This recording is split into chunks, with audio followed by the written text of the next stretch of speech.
Halo semuanya, pernah nggak sih kalian ngerasa nggak nyaman karena sebuah candaan di sekolah?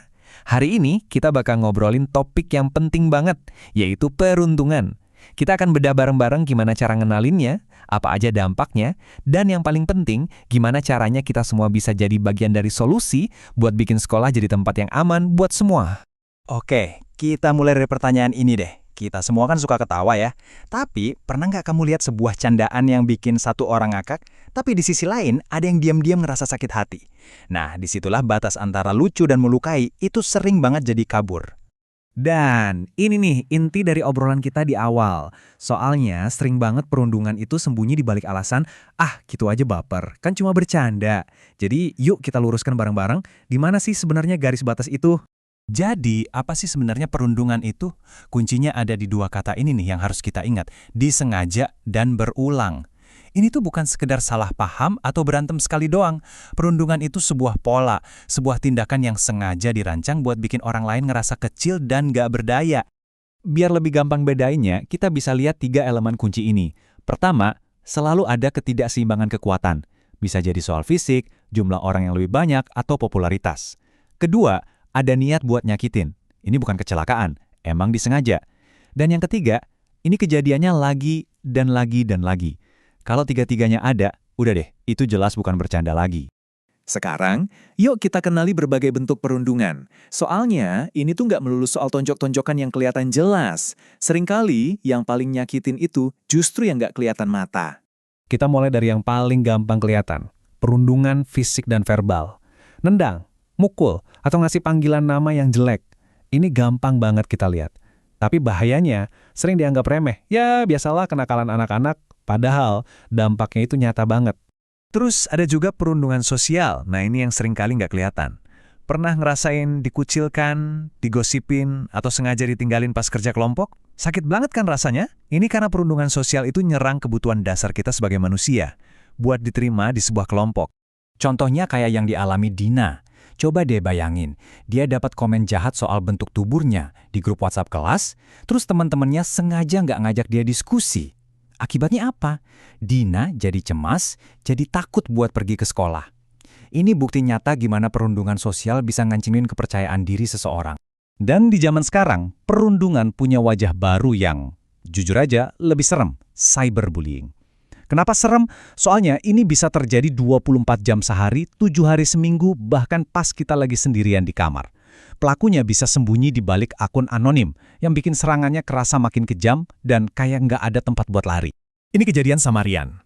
Sesuatu yang mungkin awalnya cuma candaan iseng di TikTok, tiba-tiba viral. Videonya nyebar kemana-mana, bikin dia malu di depan ribuan orang. Akibatnya, semangat belajarnya anjlok. Ini nunjukin betapa cepatnya dunia maya bisa ngubah ejekan kecil jadi siksaan massal. Perundungan itu efeknya nggak cuma ke satu orang loh.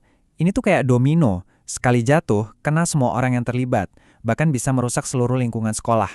Buat korban, dampaknya bisa hancur banget.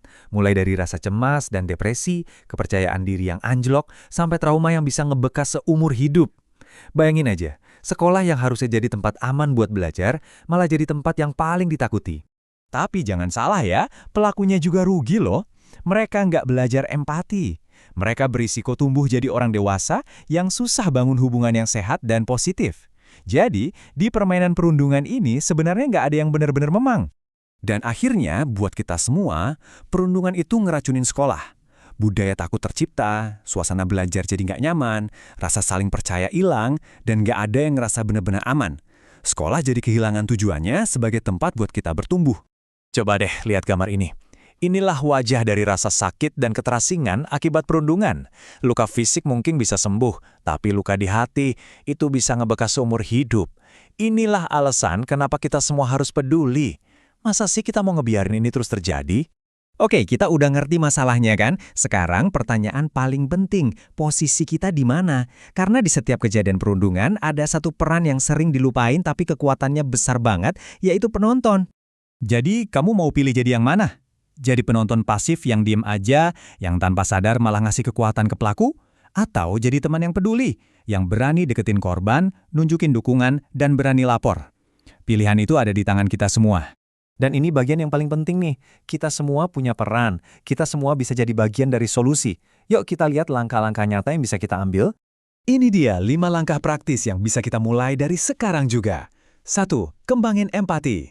Coba tanya ke diri sendiri, gimana ya rasanya kalau aku yang digituin? 2. Pahami batas bercanda. Kita harus peka kapan candaan udah nggak lucu lagi. 3. Belajar ngomong.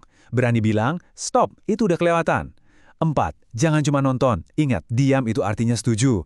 Dan 5. Pakai medsos dengan benar. Jangan ikut-ikutan nyebarin konten yang nyakitin orang. 5 hal simpel ini kalau dilakuin bareng-bareng bisa bikin perubahan besar. Coba deh, ingat-ingat kalimat ini. Candaan yang sehat membuat orang tertawa. Candaan yang buruk membuat orang terluka. Simpel kan? Tujuan kita bareng-bareng adalah menciptakan tawa yang menyatukan, bukan yang menghancurkan.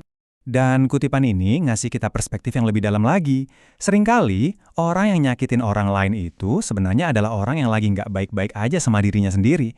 Ini bukan buat membenarkan perbuatan mereka ya, tapi ini jadi pengingat kalau menyebarkan kebaikan itu dimulai dari berdamai dengan diri kita sendiri dulu loh. Jadi, setelah semua ini, pertanyaannya balik lagi ke kita semua. Lingkungan sekolah kayak apa sih yang mau kita bangun bareng-bareng, yang penuh rasa takut atau yang penuh empati dan dukungan? Jawabannya bukan cuma di kata-kata, tapi ada di tindakan kita setiap hari. Pilihan ada di tangan kita semua. Yuk kita pilih buat peduli.